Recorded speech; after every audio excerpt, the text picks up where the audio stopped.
같이 함께 묵상할 말씀은 마가복음 9장 19절에서 24절입니다. 제가 봉독하겠습니다. 대답하여 이르시되 믿음이 없는 세대여 내가 얼마나 너희와 함께 있으며 얼마나 너희에게 참으리요 그를 내게로 데려오라 하시매 이에 데리고 오니 귀신이 예수를 보고 곧 그 아이로 심히 경련을 일으키게 하는지라 그가 땅에 엎드려져 구르며 거품을 흘리더라. 예수께서 그 아버지께 물으시되 언제부터 이렇게 되었느냐 하시니 이르되 어릴 때부터니이다. 귀신이 그를 죽이려고 불가물에 자주 던졌나이다. 그러나 무엇을 하실 수 있거든 우리를 불쌍히 여기사 도와주옵소서. 예수께서 이르시되 할 수 있거든이 무슨 말이냐 믿는 자에게는 능히 하지 못할 일이 없느니라 하시니 곧 그 아이의 아버지가 소리를 질러 이르시되 내가 믿나이다 나의 믿음 없는 것을 도와주소서 하더라. 아멘. 샬롬. 산 아래로 내려오신 예수님은 귀신 들린 아이의 아버지에게 자초지정을 들으십니다. 아이는 귀신에 들려 있고 또 죽기를 받고자 하여 예수님께 나왔지만 예수님은 안 계시고 제자들만 있었죠. 그런데 제자들은 능히 귀신을 쫓아내지 못했고 큰 무리들은 제자들을 둘러싸고 있었고 그 상황에서 서기관들과 치열하게 논쟁하고 있는 그런 상황이었습니다. 예수님은 이 상황에 대해서 화를 내시는데요. 19절 보면 이렇게 되어 있습니다.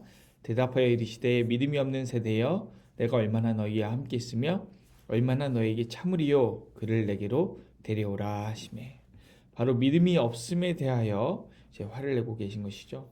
마가복음에는 믿음은 여러 치유 사건에서 반복적으로 나오는 중요한 주제입니다. 마가복음 5장 34절을 보면 예수께서 이르시되 딸아 내 믿음이 너를 구원하였으니 평안히 가라 네 병에서 놓여 건강할지어다 이렇게 말씀하십니다. 12해 동안 혈루증을 앓는 여인이 치유받은 이유는 네 믿음이 너를 구원하였다 이렇게 말씀하시죠. 또 한 중풍병자는 자신의 믿음 때문이 아니라 그를 도와준 친구들의 믿음으로 인해 구원을 받습니다. 마가복음 2장 9절입니다. 5절입니다. 예수께서 그들의 믿음을 보시고 중풍병자에게 이르시되 작은 자야 네 죄사함을 받았느니라 하시니. 이는 흔히 우리가 알고 있는 믿음과는 조금 다른 모습이죠. 죄사함이나 구원이 당사자의 믿음이 아니라 다른 사람의 믿음으로 인해 나타나는 것입니다. 어떻게 이런 일이 가능할까요? 또 바디메오도 믿음으로 인해 구원받고 치유받습니다. 마가복음 10장 52절입니다. 예수께서 이르시되 가라 네 믿음이 너를 구원하였느니라 하시니 그가 곧 보게 되어 예수를 길에서 따르니라. 아멘. 이러한 것들은 어떻게 설명될 수 있을까요? 예수님께서는 믿음이 없는 세대에게 귀신 들린 아이를 데려오라 이렇게 말씀하십니다. 그 순간 또 하나의 가슴 아픈 일이 벌어집니다. 마가복음 9장 20절입니다. 이에 데리고 오니 귀신이 예수를 보고 그 아이로 심히 경련을 일으키게 하는지라 그가 땅에 엎드려져 구르며 거품을 흘리더라. 이 상황에 대해서 예수님은 또 아이의 아버지에게 물으십니다. 9장 21절 22절입니다. 예수께서 그 아버지에게 물으시되 언제부터 이렇게 되었느냐 하시니 이르되 어릴 때부터니이다. 귀신이 그를 죽이려고 불가물에 자주 던졌나이다. 그러나 무엇을 하실 수 있거든 우리를 불쌍히 여기사 도와주옵소서. 예수님께서 이 상황에 대해서 모르실 리가 없습니다. 이 아이의 과거나 이 상황에 대해서 아시지만 이 아이의 아버지에게 물으시고 또 그 아이의 아버지의 답변을 들음으로써 그 아버지의 아픔에 공감하시는 것이죠. 아이의 아버지에게는 학습된 무기력이 있습니다. 이미 어렸을 때부터 수도 없이 귀신에 의해 아이가 경련을 일으키기도 하고 엎드려 구르며 거품을 흘리기도 하고 또 물과 불 같은 위험한 곳에 넘어지는 현상을 수도 없이 경험한 것입니다. 아마 단 한순간도 긴장을 놓고 살아갈 수 없었을 것이고 이 아이를 고치기 위해 그동안 수많은 노력을 기울였을 것입니다. 그러나 그 어느 것 하나 효과를 보지 못했습니다.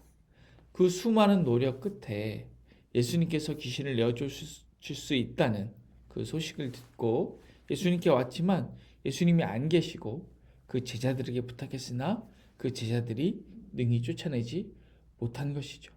자기는 속상한데 제자들은 서기관들과 논쟁하고 있고 또 무리들은 둘러싸고 있고 이런 상황인 것입니다. 그래서 그 아이의 아버지는 이 무기력함 가운데 예수님께 이렇게 말합니다.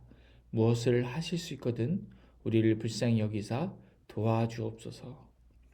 이때 예수님 이렇게 말씀하십니다. 9장 23절입니다.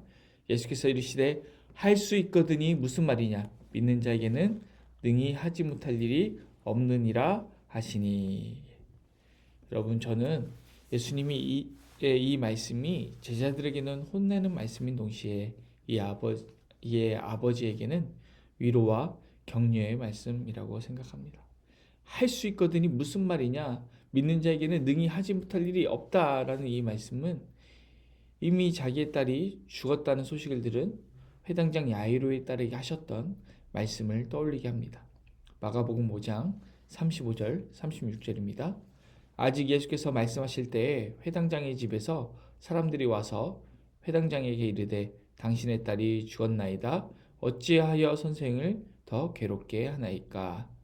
예수께서 그 하는 말을 곁에서 들으시고 회당장에게 이르시되 두려워하지 말고 믿기만 하라 하시고, 두려워하지 말고 믿기만 하라 라고 하셨던 표현을 이 아이의 아버지에게는 믿는 자에게는 능히 하지 못할 일이 없다라고 말씀으로 격려하시는 것이죠.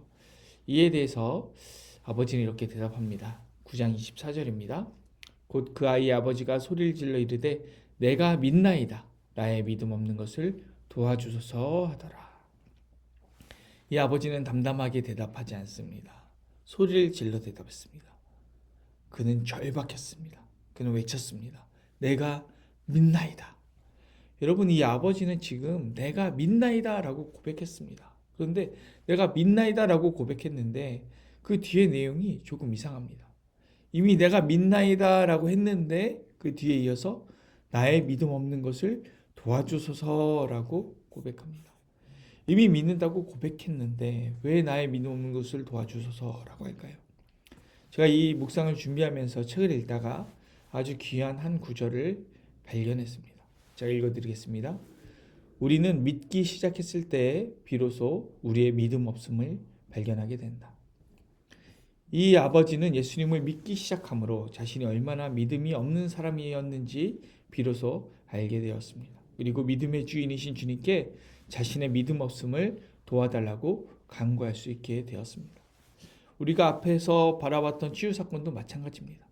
중풍병자의 친구들의 믿음이 중풍병자를 구원한 것이 아니라 사실은 믿음의 주인이신 예수님, 그분이 믿을 만한 분이시기 때문에, 그래서 그분에게로 데려왔기 때문에 치유가 일어난 것이죠. 여러분, 우리는 믿음이 있습니까? 우리에게 믿음이 있다고 한다면 오히려 믿음이 없는 것일 수도 있습니다. 왜냐하면 우리는 믿음이 있는 존재가 아니라 진짜 믿음의 주인은 예수님이기 때문입니다. 우리가 믿음이 없다고 대답한다면 오히려 우리에게 믿음이 있기 때문에 우리의 믿음의 주인이신 예수님께 우리의 믿음 없음을 도와달라고 간구해야 되겠구나. 우리의 이런 깨달음에 도달할 수 있습니다. 믿음은 무엇일까요? 믿음은 우리가 믿음을 가질 수 없는 존재임을 알게 되고 믿음의 주인이고 우리에게 믿음을 줄 수 있는 믿음의 주인이신 존재가 누구인지 알게 되는 것입니다. 히브리서 12장 2절 말씀 읽어보겠습니다. 믿음의 주요 또 온전하게 하시는 이인 예수를 바라보자.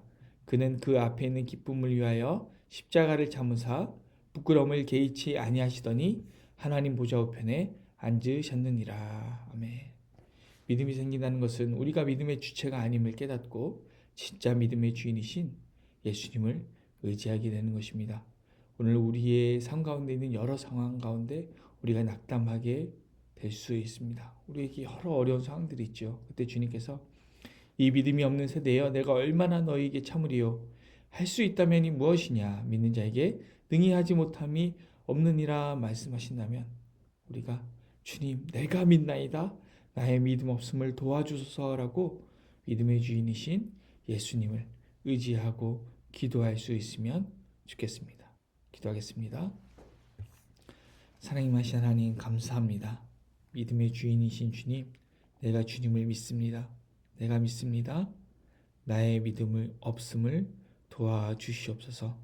지금 우리의 삶의 여러 환경과 상황 가운데 우리의 믿음 없음으로 인하여 우리가 두려워하고 힘들어할 때마다 주님, 믿음의 주인이신 주님을 더욱더 의지하게 하시고 주님 우리를 도와주시옵소서. 예수님의 이름으로 기도드립니다.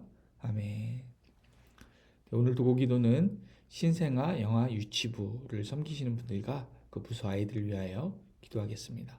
이어서 기도하실 때 우리 다리 목사님 건강을 위하여서, 그리고 사역 정상화를 위하여서, 그리고 봉사하는 모든 분들을 위하여서, 그리고 아픔과 고통 가운데 있는 분들을 위하여서, 그리고 열방을 위하여, 나라와 민족을 위하여, 그리고 말씀을 붙들고 개인과 가정을 위하여 기도하며 주님 앞에 나아갔으면 좋겠습니다. 기도하겠습니다.